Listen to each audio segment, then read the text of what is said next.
시민단체 예.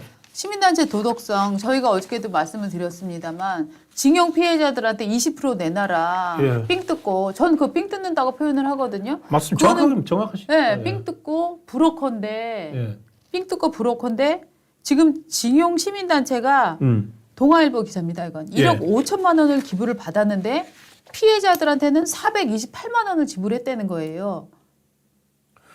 야. 네. 어제하고 다른 뉴스네요. 어제는 예, 예. 저기 삼자 변제로 받은 2억 네. 몇천만 원 받으니까 그거에 대해서 20% 20% 내놔라고 내용 네. 증명 보낸 거였고. 네. 이거는 네. 그러면은 징용 피해자들한테 주라고 네. 단체에다가 1억 네. 5천을 기부를 했는데 네. 지들이 싹 먹고 겨우 네. 400 줬다는 거예요. 네. 이게 동아일보 이 기사인데 같은 시민단체인가요? 같은 시민단체. 강제징용 시민 모임. 네. 야. 그러니까 이런 같은 단체로 저는 맞네요. 일제 강제동원 시민 모임이니까 네. 같은 단체입니다. 네. 예. 그래서 지출 명세서를 보면은 인건비 뭐 자서전 일본어판 출가 뭐 연대 사업비 회원 사업비 뭐 퇴직금 적립금 그러니까 인건비로 굉장히 많이 들어가는 거예요. 야. 그러니까 작년에 77%가 관리 예. 운영비였던 거예요. 자, 인건비 2명에서 3,200만 원 나갔고요. 네. 그다음에 자서전 출판 비용 네. 1,000만 원. 뭐 기타 사업비하고 지금 그러면은요. 이 운영 이게 수입이 1억 5,500만 원인데 네. 지출 6,400 했으니까 아직도 한 9천만 원 남아 있고 네. 이 사람들은 그러니까 이 단체를 운영하는데 네. 자기 돈 한 푼도 안 쓰고 오히려 인건비 월급처럼 다 받고 있고 네. 그런데 그 저기 배상금 받은 가족한테는 네. 또 돈 내놓으라고 한 거네요. 맞아요. 잔해금 많고 돈은 그러니까 남겨두고 돈 계속 쓰고 할머니 있고. 그러니까 많이 예. 쓰고 그래도 남으면 그거는 남겨두고 피해자들한테는 돈을 적게 지원을 하고 그래서 상생 내역 왜 안 냈냐면은 아 사람이 일손이 적었고 이런 상생 내역 낼 시간이 없었고 이런 식으로 지금 얘기를 하고 있는데 최재현 전 감사원장이 뭐라고 얘기했냐면 어저께 그 20% 예. 그렇게 그 무조건 기부금으로 내라 하는 예. 것 자체가 법에 저촉될 수 있다고 그렇게도 저 지적을 했더라고요. 이게 여기 보세요. 이거 퇴직 적립금까지 알뜰하게 쌓고 있어요. 네. 왜 퇴직 적립금을 저렇게 기부받은 돈으로 하죠? 저 기부받은 돈으로 퇴직 적립금 이런 거 해도 됩니까? 자기들이 무슨 사업을 벌여가지고 네. 뭐 모금 모르겠네요. 이렇게 퇴직금까지 받으면은 그냥 저기 일부 저 활동하는 사람들에게 저거는 되게 그 생계형 단체라는 얘기잖아요. 그렇죠. 할머니들이나 강제징용 피해자들이 저분들한테는 생계 수단이었나요? 그러니까 이게 진짜 우리나라 시민단체 그런데 이제 이 시민단체 내역을 좀 보자라고 하면은 시민단체 탄압한다. 노조 장부 좀 봅시다. 예. 당신들 이거 투명한 회계 좀 해야 되는 거 아닙니까? 노조 탄압한다. 예. 지금 이러고 있는데 범죄자들이 탄압을 운운하는 사례를 우리는 지금 너무 많이 보고 있습니다. 지금 민주당 돈봉투 사건에서도 이거는 정치 탄압이다. 네. 이러고 있는 거고. 남국이도 네. 한동훈의 그라고 네. 탄압이라고 얘기를 한동훈의 그 어떤 정치적 조작이라고 하고 있고 네. 건설노조 건설노조도 탄압받고 있다고 탄압받고 얘기하고. 있다고 있고 시민단체 탄압받고 있다. 시민단체도 탄압의 왕국입니까 우리나라? 이재명도 대장동원은 윤석열 그렇죠. 검사 정권의 탄압이라고 그러고 네. 아, 네. 그럼 국민의 99%가 한 0.1% 되는 검찰에 의해서 지금 탄압받고 있는 시대다라는 게 지금 이자들의 주장인 거죠. 네. 어마어마한 암흑기군요 우리나라는. 그자들은 그렇게 제가 주장합니다. 주장을 하게. 네. 아, 그러니까 아까 나왔던 그 이름 뭐였죠? 그 여성? 임세연. 임세연 이런 사람들은 1465일인가 남았는데. 야 이제 1464일 남았겠죠. 23일 이제 1463일 남았네요. 끝장내고 싶다 막 이런 얘기 하고 있고. 예. 정말 저런 선동에도 나라가 잘 돌아가고 있는 거 보면 우리나라 하부 구조가 정말 튼튼하다 하는 생각을 해요. 그게 열심히 일하고 네. 세금 내고 네. 자식 낳고 예. 이렇게 정말로 하는 그런 분들 때문에 돌아가는 맞습니다. 거죠. 앉아가지고 이렇게 그냥 등쳐먹고 빼먹고 이런 사람들 네. 때문은 아니라고 생각합니다. 네. 혼탁한 얘기를 많이 했더니 좀 네. 눈이 좀 힘든 것 같은데 예. 좀 초록색 좀 아름다운 사진 같은 거 없나요? 네? 예. 저 자연 저 보십시오. 저 자연. 약간 좀 눈이 부드러워지는. 네. 여러분 자연의 색깔. 눈 자연 색깔 보시면서 이거 눈을 힐링해야 됩니까 저희가 이거 보면서? 저기 진짜 힐링되나 봐요. 저기다가 우리 로고 하나 얹어 볼까요? 녹색 땅. 대안의 숲, 전환의 씨앗이라고 녹색 땅이 있습니다. 저 당은 뭐냐면은 그야말로 진짜 막 왜 우리나라에서 아주 극단적인 환경 운동을 벌이고 있지는 않지만 기본적으로 엄청나게 자기네는 진보다라고 주장하고 있는 당인데 예. 이 저희가 장난 삼아서 보여드렸는데 여러분이 녹색 땅 이 밑에 있는 게 뭔지 아십니까? 저희가 만든 거예요. 장난처럼 만든 거예요. 녹색 땅과 저 뒤에 녹색 땅은 녹색과는 관계가 있는데 저 뒤에 있는 식물과는 관계 없습니다. 저 뒤에 있는 식물은 대마입니다. 왜 예. 대마를 넣냐면 김혜원 전 녹색 땅 대표가 예. 대마 예.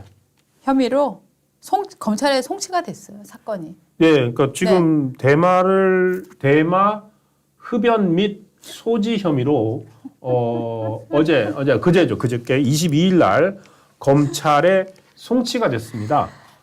집에서도 대마가 나왔고 네. 본인 이제 이 검사에서도 모발이나 체액 검사를 하잖아요. 예, 여기서 이제 양성이 나온 거죠. 그렇습니다. 네.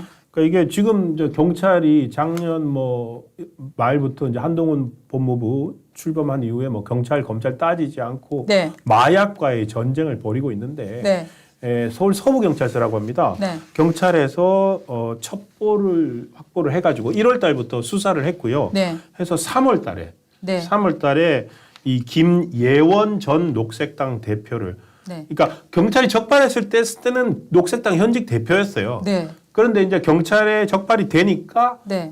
자기를 수사한다는 거 알고 네. 바로 사퇴를 합니다. 네. 그래서 전 대표가 됐는데 네. 마약류 관리법 위반, 대마 흡입 및 소지 혐의로 경찰이 체포를 했고 이제 수사를 해서 지금은 불구속 상태로 검찰에 송치를 했습니다. 네. 검찰로 넘어갔다는 얘기죠. 야, 진짜 이 녹색당 뭔 녹색당이냐 대마당을 해라 막 이런 얘기도 있는데 네. 기본적으로 이 좌파 쪽에서는 마약과의 한동훈 법무장관의 마약과의 전쟁을 그렇게 싫어하잖아요. 저래서 싫어했나? 그러니까 잡혀갈까 봐. 아니 사실 연예인 유아인도 구속영장은 발부가 되지 않았어요. 왜냐하면은 혐의가 많이 소명이 됐고 그러니까 도주의 우려가 별로 없다라고 해서 했는데 지금 유아인 같은 경우에는 마약류가 코카인까지 나와서 예. 3종인가 5종인가가 아마 나왔을 겁니다. 마약이. 그렇죠. 그러니까 무슨 마약 종합 선물 세트처럼 자기 몸이 이걸 막 계속 해온 거잖아요. 녹색 땅이라고 하면 환경을 그렇게 지킨다고 하면서 환경 지키려고죠. 아까운 대마라서 말아서 피운 건가? 그 이상하지 않아요? 자연을 네. 이용했다고 하시는데 제가 이 녹색 땅은 사실은 많은 부분에서 지금 이제 정의당이나 네. 이런 데하고 정책 공조를 많이 해왔습니다. 그러니까 노란봉투법이니 이런 거니 네. 다 이제 같이 지원하고 하고 있죠. 있잖아요. 예. 네. 그러면서 이제 좀 환경 쪽을 더 많이 생각하는 분들이 이제 녹색 네. 땅이고 소수 정당인데 네. 한 정의당 네. 이거는 이제 제가 누군지는 모르는데 어떤 분이 블로그에 올려놨습니다. 정의당 중앙 당직자가 네. 이 김예원 녹색당 전 공동대표가 대마 혐의로 이렇게 적발이 돼서 이제 송치까지 됐다는 걸 보고 네. 본인이 올린 글이 있습니다. 네. 잠깐 소개를 해드리면 이분이 이렇게 썼습니다. 얼마나 진보 쪽이 마약에 가까운가를 보여드리는데요. 네. 올 초에 노란봉투법 우리 정의당 농선장에 녹색당 김예원 대표가 방문해서 인사도 하고 즐겁게 짧게 대화를 나눈 적이 있다. 네. 그런 공당의 대표가 대마초 사법이라니 아쉽다.